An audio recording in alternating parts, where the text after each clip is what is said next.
જૈન વિદ્યાર્થી મિત્રો, સમા education YouTube ચેનલમાં આપનું હાર્દિક સ્વાગત છે. ગાલા અસાઇનમેન્ટ 2025 ના અર્થશાસ્ત્ર વિષયના બીજા પેપરનો એટલે કે બીજા પ્રશ્નપત્રનો આજે આપણે વિભાગ એ અને વિભાગ બે નું સોલ્યુશન કરવાના છીએ.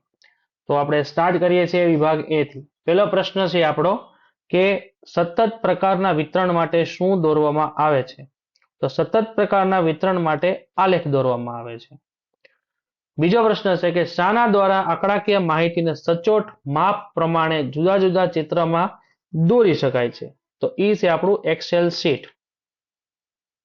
ત્રીજો પ્રશ્ન છે માનવ વિકાસના આંકનું મહત્તમ મૂલ્ય કેટલું હોય છે?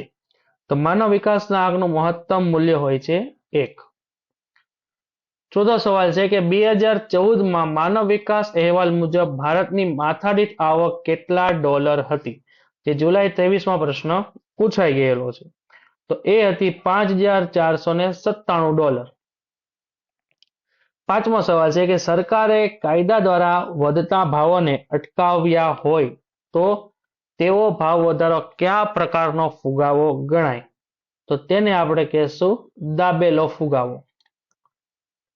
છઠ્ઠો સવાલ છે કે ભાઈ ભારતમાં વેપારી બેંકોમાં મોટે ભાગે કેટલા પ્રકારની થાપણો હોય છે? તો એ 3 પ્રકારની થાપણો આપણને જોવા મળે છે. સાતમો સવાલ કે બેન્કિંગ રેગ્યુલેશન એક્ટ મુજબ કુલ થાપણના કેટલા ટકા કાયદાકીય પ્રવાહિતા રાખવી જરૂરી છે? તો એ છે આપણે 25%. તો એ જવાબ આવશે. આઠમો સવાલ કે ભાઈ સાપેક્ષ ગરીબી શું દર્શાવે છે? તો સાપેક્ષ ગરીબી આવકની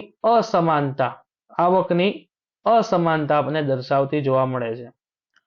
નવમો સવાલ છે કે વર્ષ 2013માં ભારતમાં સૌથી ઓછી ગરીબી કયા રાજ્યમાં જોવા મળી હતી? જે માર્ચ 2022માં પણ પ્રશ્ન પૂછાઈ ગયો છે. તો એ જોવા મળી હતી ગોવામાં.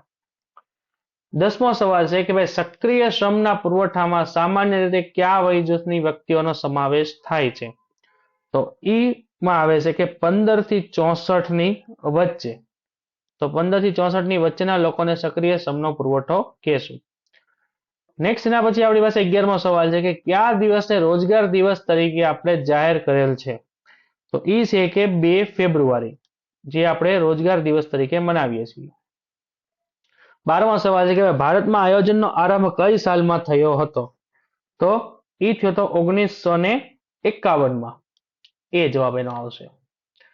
13મો સવાલ છે કે 2021 થી 2025ના વર્ષ સુધીમાં ભારતની વસ્તી કેટલા કરોડ થવાનો અંદાજ છે? તો એ આપણો અંદાજ છે 139.98 કરોડ. 139.98 કરોડ. 14મો સવાલ છે કે ભાઈ નીચેનામાંથી કોનો સમાવેશ કૃષિ ક્ષેત્રના સંસ્થાકીય પરિબળોમાં થાય છે? તો એનો જવાબ આવશે કે ગ્રામીણ સમાજ વ્યવસ્થા, જે આપણને સી જવાબ જોવા મળે છે. 15મો સવાલ છે કે ભાઈ ભારતના વેપારમાં પરંપરાગત ભાગીદાર દેશોમાં કયા દેશોનો સમાવેશ કરી શકાય છે? તો પરંપરાગત જે આપણા દેશો છે તે ઇંગ્લેન્ડ અને રશિયા છે. તો એનો એ જવાબ આવશે. પછી આપણે 16મો સવાલ જોઈએ, જે જુલાઈ 22માં પૂછાઈ ગયેલો છે કે વેપાર દ્વારા શું થાય છે? તો વેપાર દ્વારા ઉત્પાદનમાં વિવિધતા આવે છે. ડી જવાબ એનો આવશે. 17મો સવાલ છે કયા ઉદ્યોગોમાં મૂડી રોકાણની મર્યાદા 25 લાખ સુધીની છે? જે માર્ચ 22માં પૂછાઈ ગયેલો છે. તે આવશે ટચુકડા ઉદ્યોગોમાં. 18મો સવાલ છે આપણો કે ઝડપી આર્થિક વિકાસ સાધવા કયા ક્ષેત્રનો વિકાસ જરૂરી આપણને જોવા મળે છે? તો એ છે આપણો ઔદ્યોગિક ક્ષેત્રનો વિકાસ. ઔદ્યોગિક ક્ષેત્રનો વિકાસ થવાથી ઝડપી આર્થિક વિકાસ આપણા દેશનો થઈ શકે છે. 19મો સવાલ છે ભારત સરકાર કુલ ખર્ચના કેટલા ટકા ખર્ચ આરોગ્ય પાછળ ખર્ચે છે? તો એ ખર્ચે છે 4.4% કુલ ખર્ચ બજેટના. અને 20મો સવાલ છે આપણો માર્ચ 2011માં ભારતમાં સાક્ષરતાનું પ્રમાણ કેટલું હતું? તો એ હતું 74%. એટલે એનો ડી જવાબ આવશે. હવે આપણે સેક્શન બી જોઈએ. તો સેક્શન બી માં આપણને પહેલો સવાલ 21મો જોવા મળે છે કે આલેખ દોરવાનું ક્યારે અશક્ય બને છે, તેમજ આલેખનો ઉપયોગ ક્યારે થતો નથી. તો એનો જવાબ આવશે કે જ્યારે ચોક્કસ સ્કેલ માપ આપેલ ન હોય ત્યારે આલેખ દોરવાનું અશક્ય બને છે અને સામાન્ય પ્રજાને માહિતી આપવા માટે આલેખનો ઉપયોગ થતો નથી.